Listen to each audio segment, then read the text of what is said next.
So good afternoon. It's 2 minutes after 12. So we're going to get things started because we have a lot of rich content today. But good afternoon and welcome to our first Tempo Talks of 2021, our first program meeting of 2021. We trust that your new year is off to a good start, a happier and healthier start. It's so wonderful actually to see our new Tempo logo as well, the new colors, and we hope that you are all enjoying that as well. We thank you for joining us. This is an important conversation and with the economic outlook for the new year. And we feature this topic and this content each January for our Tempo and Emerging Women Leaders. And as I was telling our guest speaker earlier, this historically has generated one of the largest audience of all of our annual programming, and today's session is no different. So we're always looking forward to this conversation. I will introduce our guest speaker shortly, but first, just a few comments for those of you new to Tempo. As a new member or a new Emerging Women Leader member, welcome to today's session, or if you are attending as a guest, just a little bit about our Tempo Talks monthly webinar series. We will be getting into a cadence beginning in February for the first or second Friday of the month. So this will be ingrained. This is the virtual component of our programming now and into the future over the noon to 1 p.m. time hour. And we will be continuing to showcase Tempo Milwaukee experts from a variety of different industries for these important discussions. So thank you for joining us for today's session. Just a couple of housekeeping items. As a reminder, attendees are all muted. We have disabled the video for the attendees as well, but that does not mean that we don't want to hear from you today. So we really encourage you to utilize the chat box and the Q&A function. We are allotting about 10 to 15 minutes at the end of today's session for that Q&A and feedback from you. So thank you again for joining us. And a special thanks to our Tempo Talks sponsor, BMO Harris Bank has sponsored all of our Tempo Talks since we started them in April of last year. And we thank you for your sponsorship and making this virtual element and value add to our members a reality. So thank you to BMO Harris Bank. So now let me turn it over. I'm going to do a little bit of an introduction to today's featured speaker. Bill Adams is the senior economist, the PNC Financial Services Group. He's senior vice president and senior economist for the PNC Financial Services Group. In this role, Adams contributes to analysis of the U.S. national economy and regional economies within PNC's core footprint. He is responsible for forecasts of international economic conditions, interest rates, and exchange rates covering major foreign developed and developing economies. He is also a member of the Investment Policy Committee for PNC's institutional asset management line of business. He serves as PNC's spokesperson on international economic issues and frequently presents to PNC's clients on the economic outlook. He's widely quoted in the financial press and as a regular guest on Bloomberg, CNBC, and other broadcast programs. So you may recognize his face from those programs. He holds a master's degree from Johns Hopkins School of Advanced International Studies and a bachelor's degree from Harvard. Bill, welcome to today's Tempo Talks session.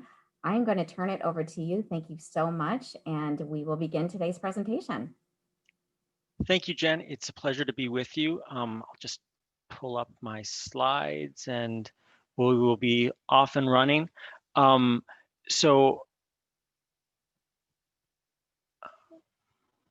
we are. Okay. So as I said, it's a real pleasure to be with you. This is my first time speaking to Tempo, and I really appreciate the opportunity to be in front of you and to get to meet your group.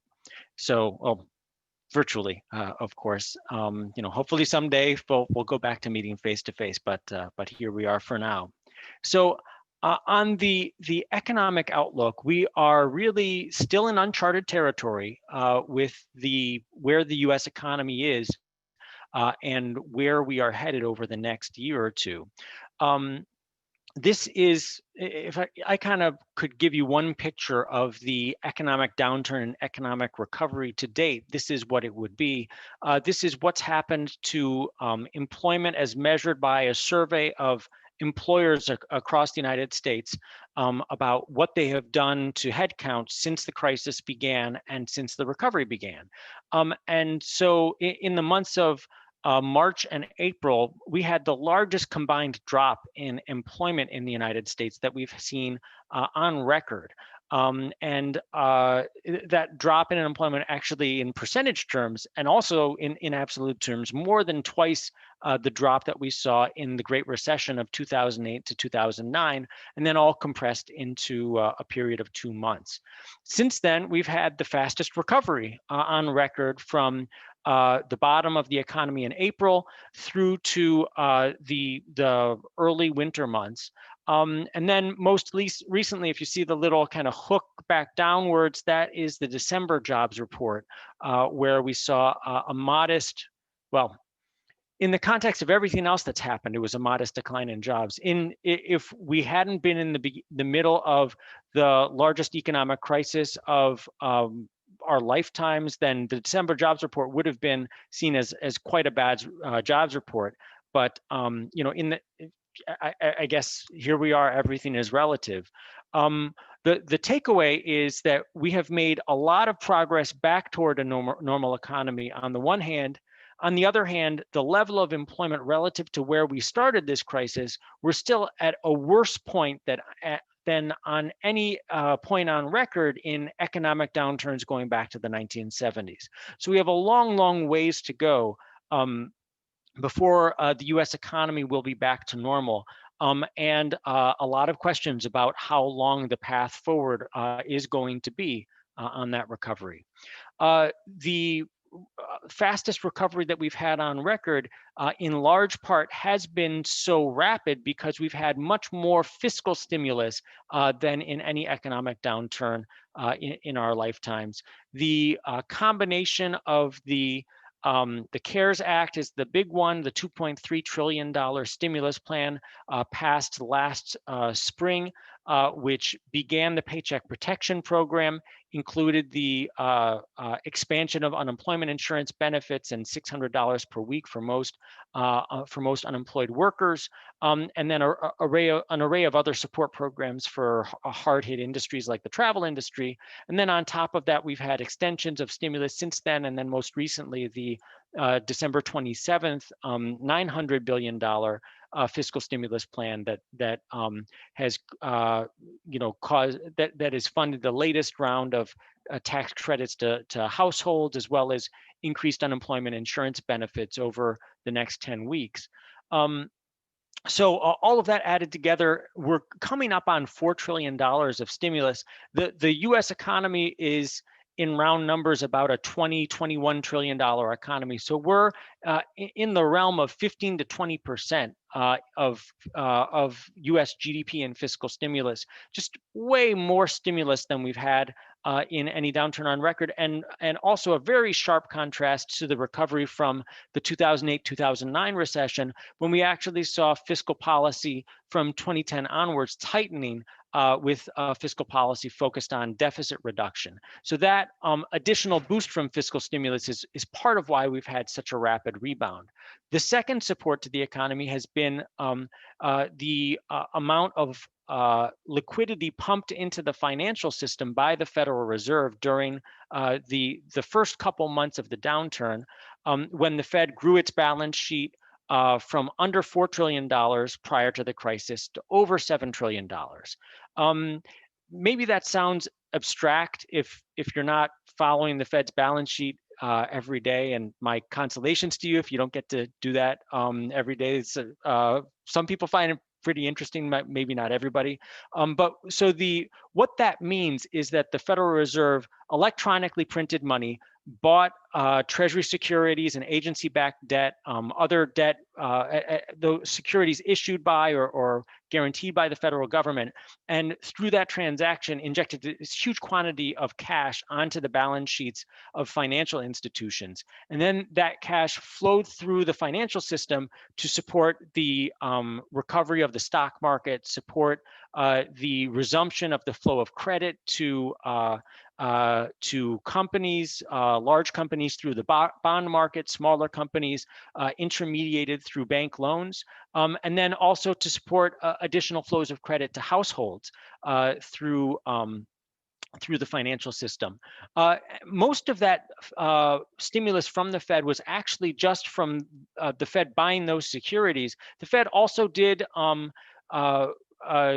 launch a number of emergency monetary policy programs that channeled credit directly to directly to private sector borrowers. So instead of just buying government bonds, buying bonds issued by corporations or municipal governments, or bonds of asset-backed securities that were indirectly channeling credit to people using credit on their credit cards, or channeling money to car loans through asset-backed securities.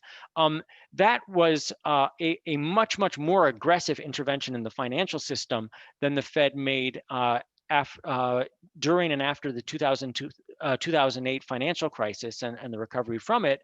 And probably because the Fed was so aggressive in how it intervened, those programs ended up not even really being used that much, because the private financial sector, as financial conditions recovered, started to provide credit again to the real economy. So the fact that we've been through the largest drop on record in employment in the U.S., and rather than having a financial crisis or a financial crunch, we've seen incredibly supportive and stimulative financial conditions, is another big reason why we've had such a rapid recovery. So this is kind of where we are today. The overall unemployment rate was 6.7% in December. And we saw a monthly decline of employment as measured by that survey of employers of 140,000. But there's just a lot of disparity under the surface of those headline numbers in terms of what's going on industry by industry. In the December jobs report, you see the tick up in the unemployment rate of experienced workers who had been in food service prior to the crisis, or the personal care and services sector. So hairdressers, nail salons, other kinds of personal service providers. That part of the economy has been much harder hit by this downturn, and we actually saw labor market conditions take a turn for the worse in the December jobs report. Within that 140,000 monthly decline in employment, we saw a drop of nearly 500,000 jobs in the leisure and hospitality sector. So most of that in restaurants, and to a lesser extent, other kind of leisure and hospitality businesses. At the same time, in December, we saw a continued improvement in other parts of the economy, transportation and material moving.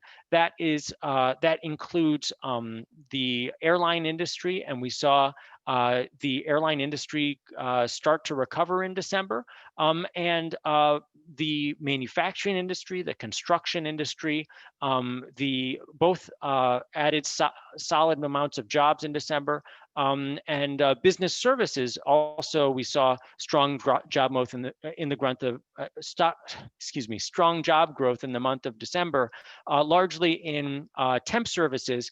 And temp hiring is a leading indicator of hiring across the private sector in white collar roles, since businesses usually hire temps before they hire permanent workers. So we're in the midst of a lot of churn in the U.S. economy right now, where we are seeing the worsening of the pandemic in the winter months, and the reimposition of restrictions on businesses, restrictions on activity, that is causing a double dip for the hospitality industry and for other businesses that are only viable when people can get together face to face, like entertainment, live performances, professional sports, and so forth. Um, but but other parts of the economy are continuing to improve in the month of December and continuing to make progress back towards a healthy economy. Um, another feature that we've had of this downturn is that prior to when this downturn struck in 2018, 2019, we were at the end of the longest economic expansion in 50 years, going back to the 1960s. And as that expansion matured, we saw disparities in the labor market. So disparities in unemployment rates between Black Americans and white Americans, and also other types of disparities in the labor market, like the unemployment rate of disabled Americans was closing the gap with other Americans. A lot of those disparities that had narrowed in the lead up to this economic downturn have widened again in the last few months as the economy has weakened. This type of disparity now has a lot of implications for the course of interest rates and monetary policy as this expansion matures. I'll talk about that in more detail in a minute. Another kind of glaring disparity of how this economic downturn has affected the U.S. labor market is that we've seen almost as bad, and in several months, we saw an even worse decline in the labor force participation of women as men. In a typical economic downturn, you see labor force participation fall much more for men than for women. There are more men. Men are a larger share of the labor force in manufacturing and construction, these highly cyclical industries. And so as the economy weakens, in a usual downturn, you'll see labor force participation fall for men and fall slightly or even be stable for women in the last couple decades. In this downturn, we saw women leaving the labor market at even higher rates than men for a couple of months in the fall months. And what we've seen in other more detailed surveys of what's going on in the labor force is that the childcare responsibilities from remote learning and other caregiving responsibilities that disproportionately fall on women, those are pulling women from the labor force and causing this dynamic in our labor force. And so that 6.7% unemployment rate that I mentioned earlier in my talk, that's looking just at the share of people who are in work or people who have won a job and have actively searched for a job in the last 4 weeks. So that formal unemployment rate does not include people who want to be in the workforce but are unable to work right now because of caregiving responsibilities, or are unable to work because they're afraid of getting sick and don't feel safe in a working environment. So there is both a drop in the availability of jobs and to a lesser extent also a drop in the availability of people to take those jobs right now in the U.S. economy.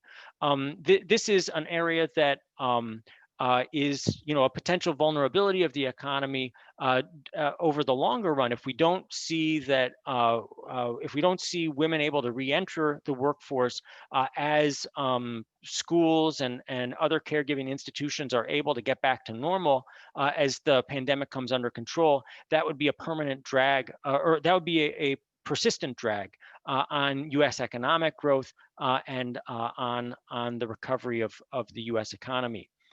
Another big feature of this downturn has been regional disparity. So, I mean, in this respect, Milwaukee is actually doing better than the national average for how hard the economy has been hit by this downturn.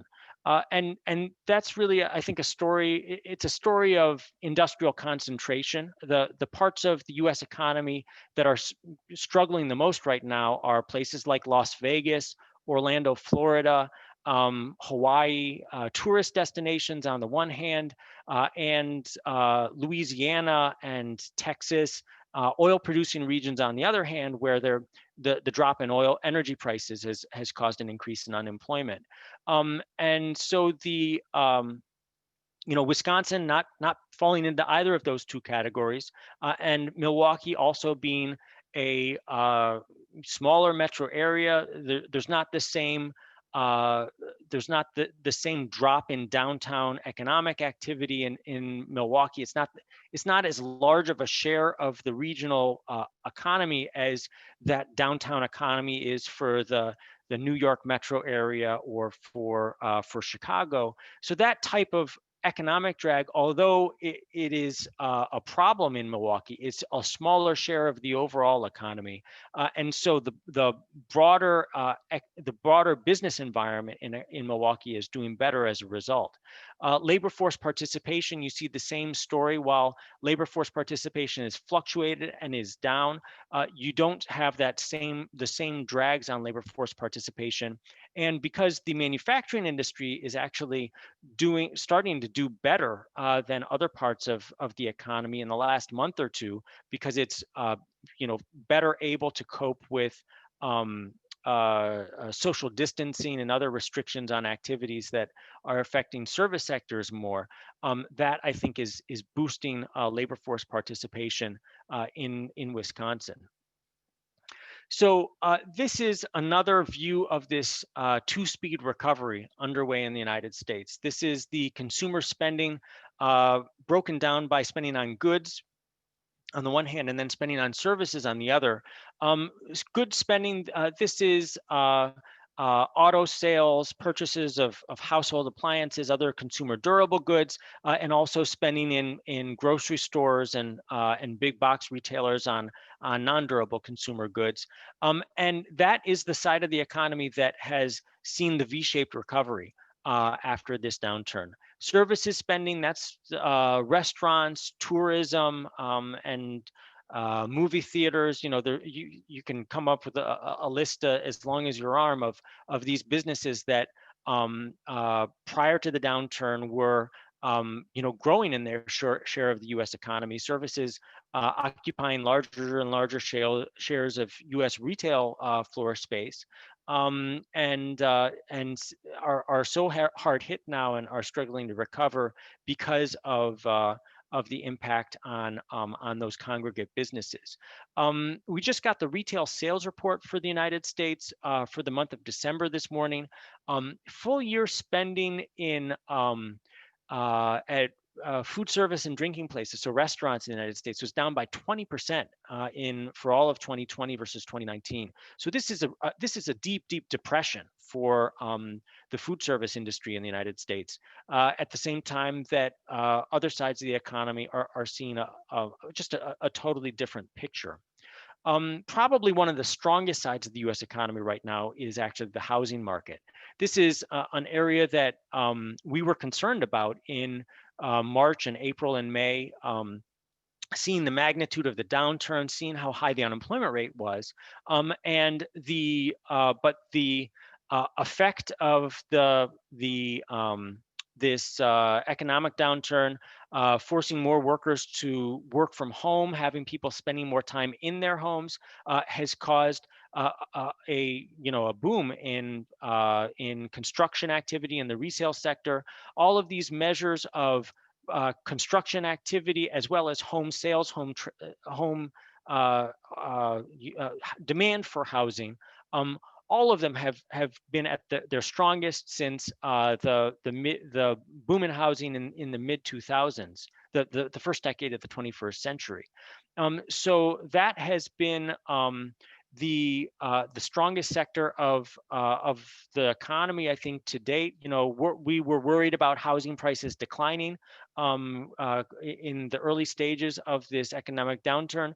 Much to my surprise, the housing prices have actually risen pretty sharply in the last few months, given increased demand for housing, and given also that interest rates are at historic lows because of the stimulus from the Federal Reserve, and also because the job losses that I described earlier, the think of who is working in the food services industry um, and in those other service sector industries. Those tend to be those are sectors that pay where wages average below the rest of the U.S. economy, and home buyers are tend to be at the middle or upper half of the income distribution. They've been less affected by the job losses of this downturn. So that has supported a solid increase in home prices in the last year. We are expecting home prices to hold those gains, and we think that probably this crisis has pulled forward a lot of the increase in home prices. So we'll see slower increases in home prices in the next couple of years as a result of that.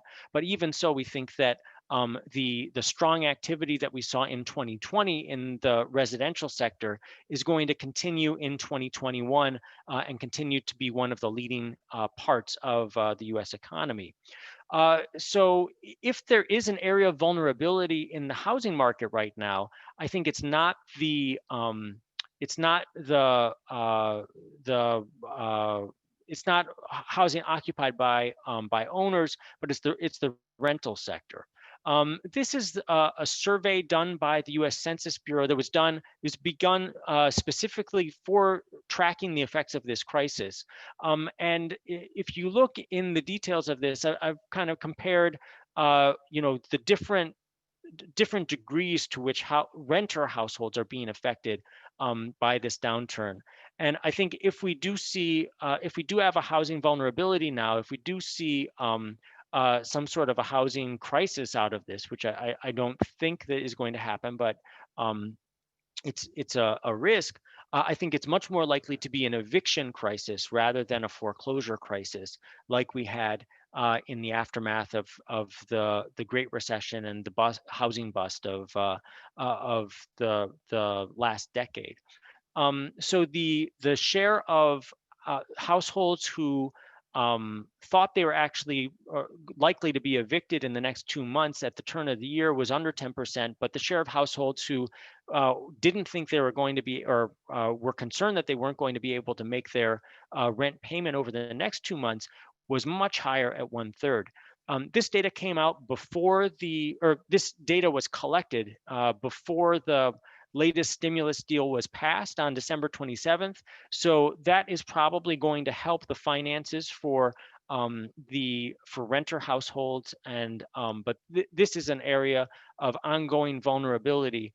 And I think that kind of if you kind of triangulate between what we have on the labor market data, where the job losses are most severe in food services and hospitality, and what we see on the consumer spending and retail sales data, where the drop in consumer spending is most severe in restaurants and food services, and then what we see here in the impact on renters.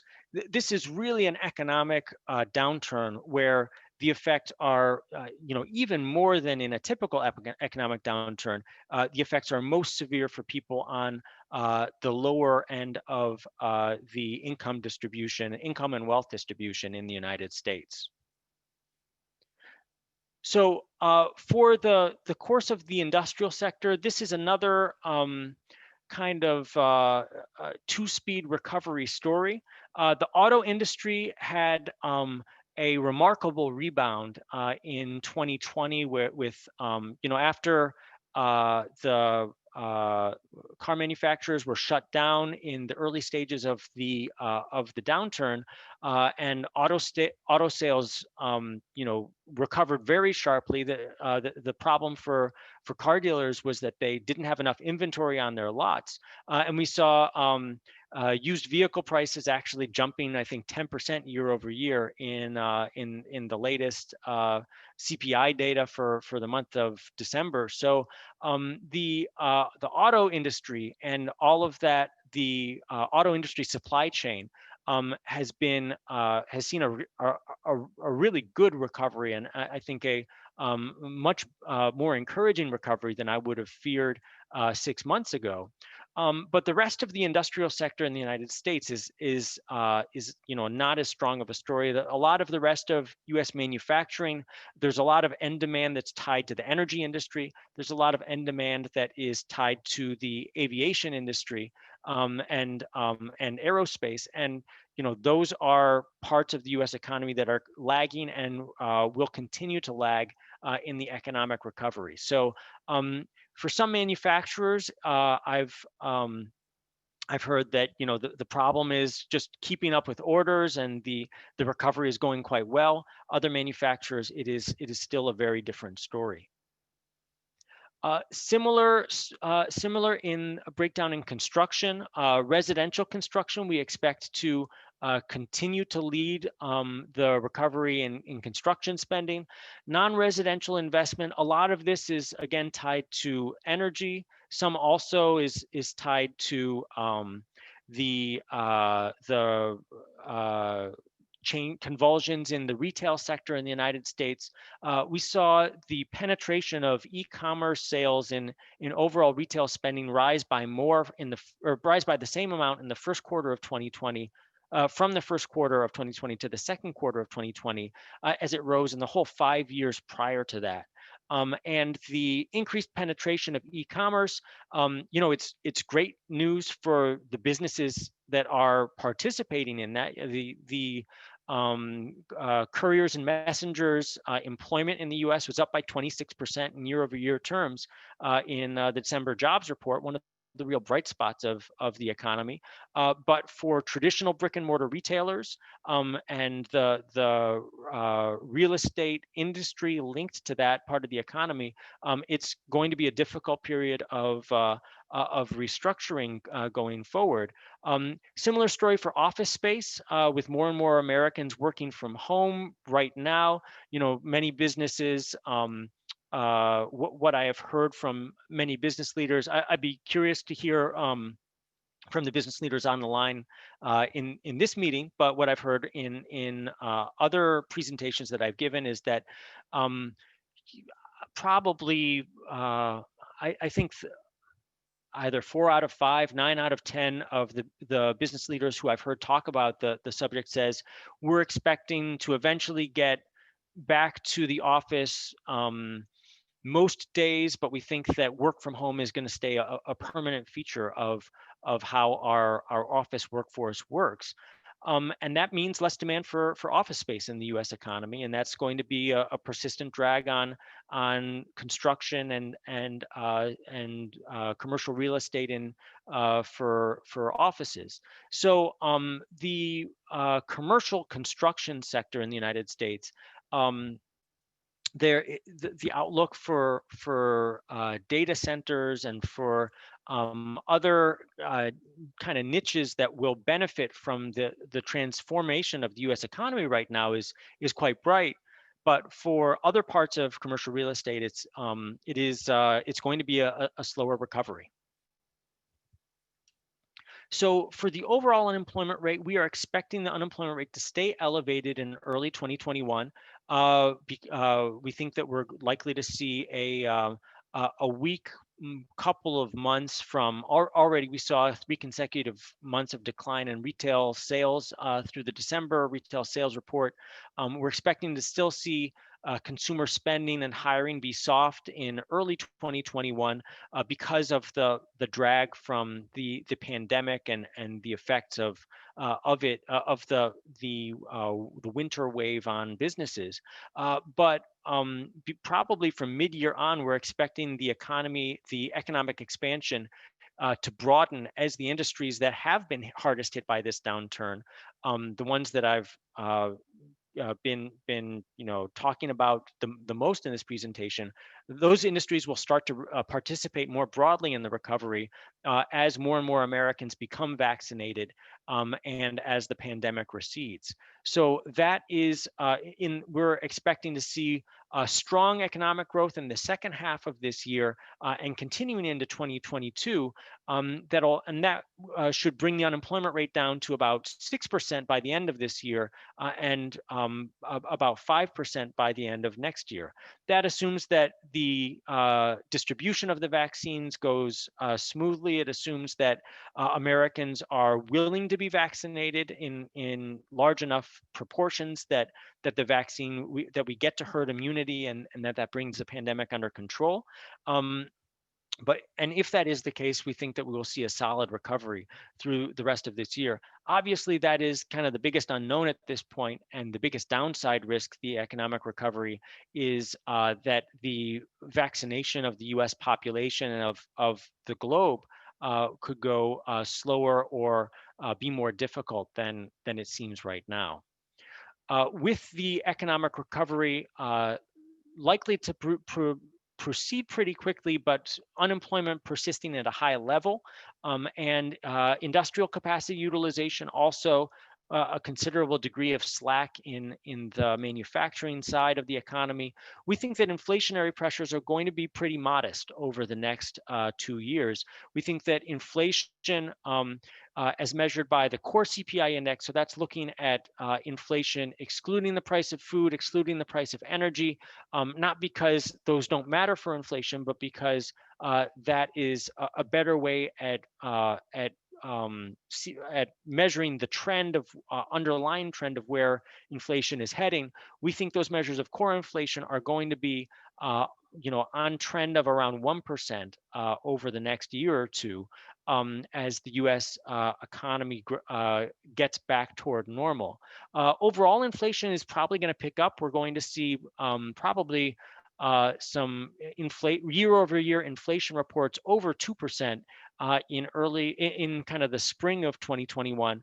But that's all about base comparison. You're comparing the price of energy in a recovering U.S. economy. I mean, knock on wood, recovering U.S. economy this year versus a U.S. economy that was in the midst of crisis in the spring of 2020, pushing energy prices down to extremely low levels. So that's a base comparison effect. It's not going to. We don't think that that's going to be a persistent trend in inflation in the United States. And that view is shared by policymakers at the Federal Reserve who set interest rates for the U.S. The Federal Reserve changed the way that they talk about and the way that they think about interest rates in an explicit way in August of last year, or excuse me, in August of 2019. Still kind of mentally signing my checks 2020. August of 2019, they changed their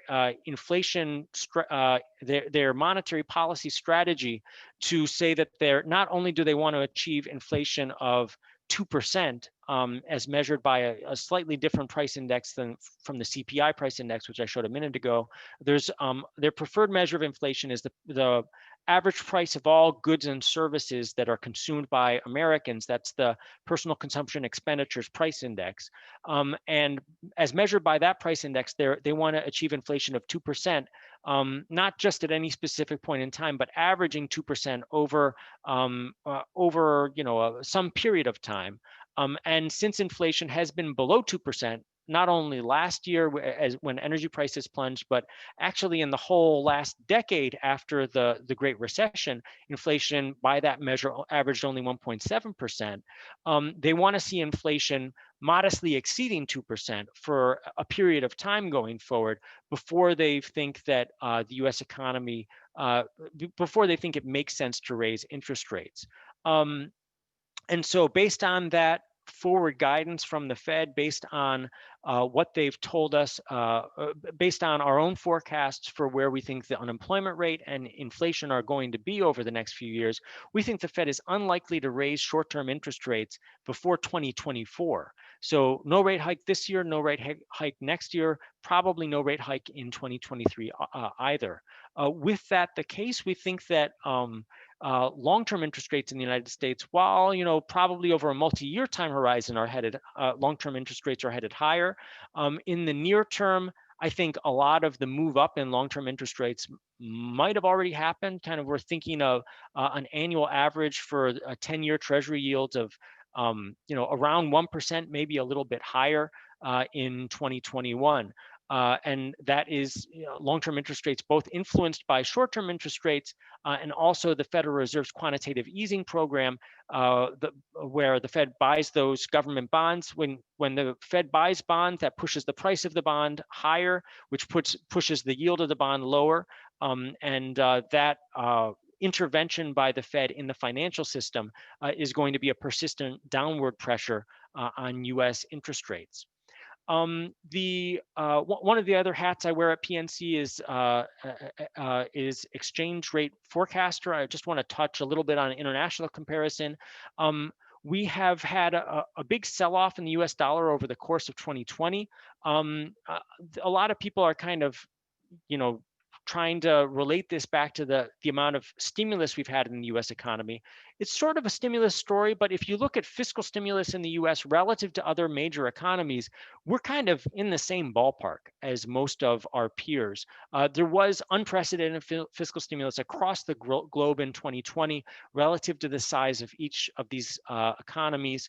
All of these economies are expected to scale back on fiscal stimulus over the next couple of years. The exact amount is different, directionally similar, and the US is not really that much of an outlier. The Fed's intervention in the financial system, the orange line on this chart, was much more aggressive than other foreign central banks early in the crisis in the spring of last year when the financial system was going through turmoil. Since then, the Fed has kind of been again, unremarkable relative to its peers, totally unprecedented intervention in the financial sector, but everybody's doing it. So that I think is the quantitative easing and intervention in the financial system is a global story. The reason why I think the dollar depreciated so much, or the strongest explanation of the drop in the dollar over the course of 2020, was a decline in inflation-adjusted interest rates.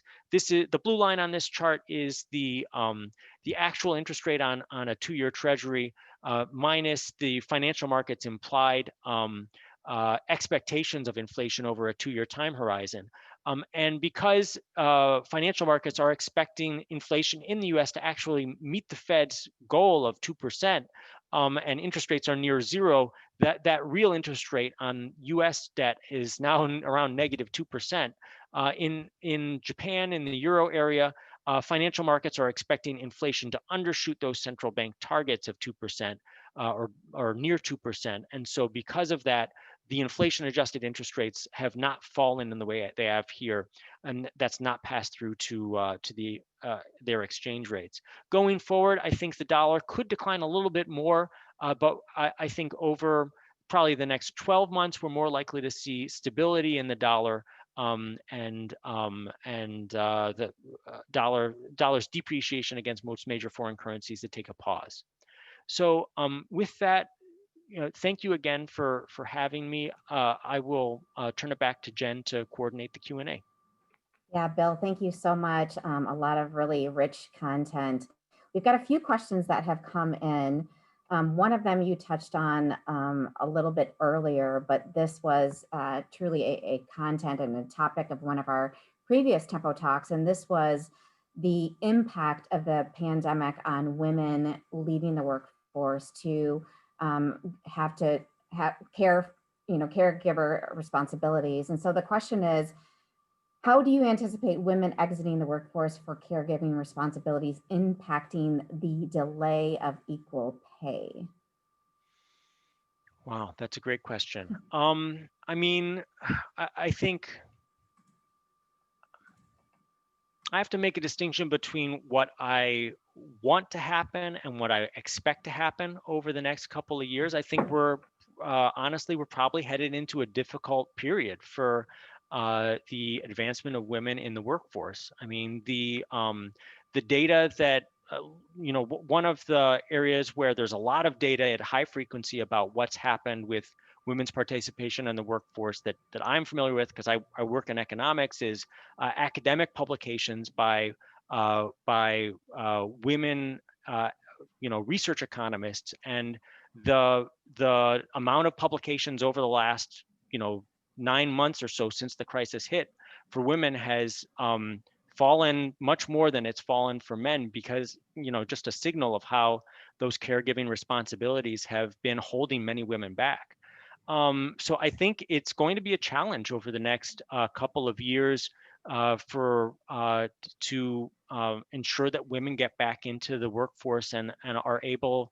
I think that one of the challenges is going to be, where are the on ramps over the next few years for people whose professional lives have been, kind of put on pause, or if not totally paused, then they've had to scale back their involvement in the workforce while daycares and schools and after school programs have been closed. So I think it's going to make a hard problem harder in the near term. Um, and yeah, I wish as an economist you try to be optimistic because economists are really good at identifying problems in the economy. We're bad at anticipating all the innovative ways that people fix those problems. But here is an area where it does seem like this is going to be one of the big challenges in the recovery. Well, appreciate your optimism and know that we share that optimism as well. So a couple of other you had touched on, and I encourage those on the call to use the chat function or the Q&A to ask Bill. But a couple more questions that have come in, Bill, that I just want to get your thoughts on. So we talked a little bit about the need for some policy change, and you just actually talked a little bit about that with the equity and decreasing that pay gap for women leaders. We all know that next Wednesday, a new administration will be confirmed, and this question talks about any possible market swings or anything that you're anticipating with the inauguration next week. Any comments that you have for that? I mean, financial markets are forward-looking, so I think financial markets have already, excuse me, they've already anticipated the change in administration to the Biden administration after January 20th.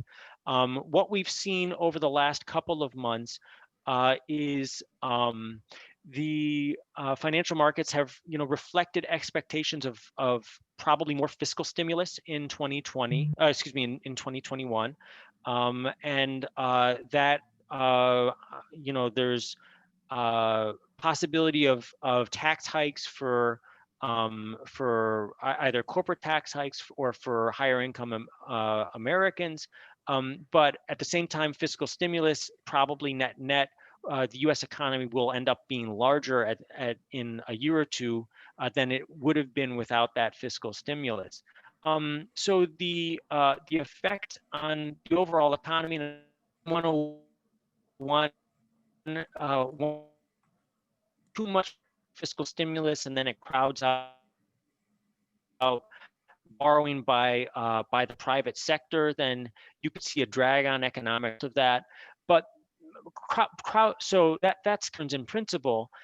In practice, when that crowding out happens, the way that it shows up in the economy is you see interest rates rising as the government takes more savings out of the financial system, and there's more demand for credit, or there's still a demand for credit and less of savings to fund that credit.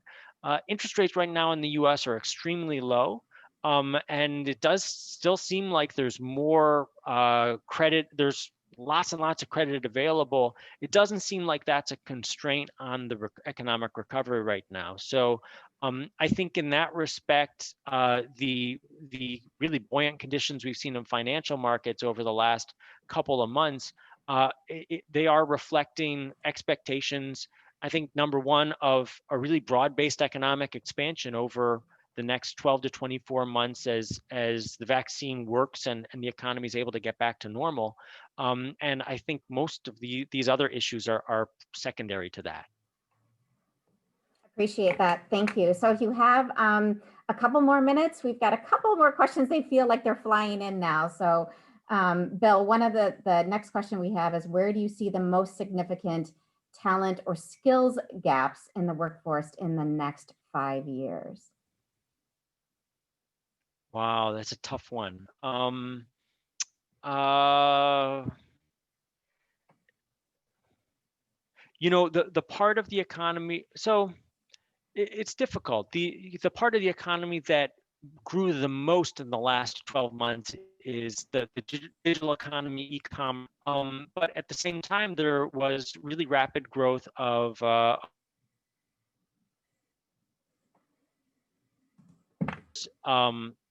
lot of demand for labor. There's a lot of skills demand for workers with skills for the digital economy and data analysis and so forth. At the same time, that there's still a huge side of the U.S. economy that is going to need skilled workers for the trades. And so I think it's at the risk of giving kind of a weaselly answer to your question, I feel like it's still both. I think we still need investment in a range of skills for workers for the economy after this downturn. Well, appreciate your perspective. Thank you. A couple of more questions, and then we can certainly wrap things up here. But how do you see the new COVID-19 variants and the increased level of risk with traveling and being in crowds affecting our economic recovery? Really great question. It's a great question. So this is one where I feel like the most important thing to say, first of all, is that economists are not public health experts. And so if you hear an economist talking like they're a public health expert, you should take whatever you get with an assault. I mean, it's clear risk to the health of Americans and by extension to the ability of our economy to get back to normal.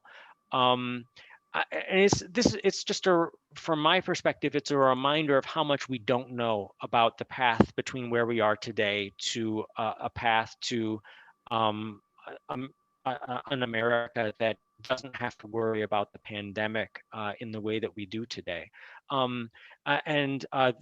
It's the biggest downside. So I sort of feel very optimistic about the economic outlook right now, but at the same time, there are downside risks, and I think that is probably one of the biggest ones right now. Thank you, Bill, and recognize your perspective and know that your role as a financial analyst. So thank you, but thank you for also answering these questions that are being lobbed at you. So there seems to be a lot of interest in ESG, environmental, social governance initiatives among corporations and investors right now. What impact on the economy is expected to result in this shifting perspective, less on GDP, more stakeholders, et cetera? Your thoughts on that? Yeah, I think that I think the push by investors and BlackRock and others for corporations to meet ESG targets, it definitely is kind of changing. It's going to change the scorecard for people who are in the C-suite in corporate America. And I think that is going to, we're going to see a change in behavior, probably, starting first with large public companies or public companies generally speaking. But I think that will probably set the tone for corporate America more broadly. I think in terms of its overall economic impact, I think we're going to see a different kind of economic growth coming out of that, just because of the change in incentives. I think we definitely, because of ESG investing, that's probably one of the factors that has fueled the really strong valuations for for renewable energy in the United States, and is, through that channel fueling the transition of the U.S. into an economy more powered by renewables. But the ESG investing team at PNC, one of the insights that our team kind of reminds people of is, if you look at companies, for example, with more women on their boards, they also tend to have better financial performance, better returns for shareholders over time. So I don't think it's, I don't see it as less for GDP or less for economic growth. It's just more of a different type of economy we will be building. Perfect. Thank you. And one final question. Let's be a little bit optimistic. I think you had talked a little bit about, and I think many of us on the call today can relate, that we just maybe want to erase 2020. But if you're thinking back to last year, what is that one positive takeaway or key point going into this year that we can really revel in to start our new year? I think just how resilient from as an economist, I think in terms of economies and not people, but the resilience of the U.S. economy over the last year really reflects the resilience of people, and how people have adapted to a really different situation. And so I think that is the biggest reason for optimism, is that we have been figuring out ways to get through this crisis. And there you see it across industries, across businesses of all sizes. Our PNC Small Business Survey, we've seen amazing adaptations of small businesses to new delivery channels forced by this crisis. And so I think that kind of innovation and resilience in the private sector is going to be what fuels our bridging the gap from here to a more normal economy whenever we actually get there. So I think that is one of the biggest reasons for optimism if you're thinking about the economy and for business this year. Wonderful. Thank you for that optimistic and positive note. Wonderful way to end today's discussion. Thank you, Bill, again, for all of your insights and expertise. Certainly, if our members have any continuing questions, we can get them to Bill after today's call. Again, thank you to PNC for providing today's content. And Bill, thank you so much. Just a couple of highlights, upcoming events for Tempo Milwaukee. Our next Tempo Talks is on Friday, January 22nd, featuring CFO Jill Tim from Kohl's. So a really important discussion, and we're really eager to hear about that, leading with decisive action. And then our February program meeting, we will get back to the cadence of that third Thursday. So our typical Tempo programming, beginning with the evolution of the Milwaukee Public Museum, led by new Tempo Milwaukee member Ellen Sensky, CEO, and Katie Sanders of their Chief Planning Officer of the Milwaukee Public Museum, talking about their big efforts for a new space. So we encourage you to join us for these two important discussions. Again, thank you, Bill. Thank you, PNC. Thank you to everyone for joining us on today's call. Enjoy your weekend. Take care.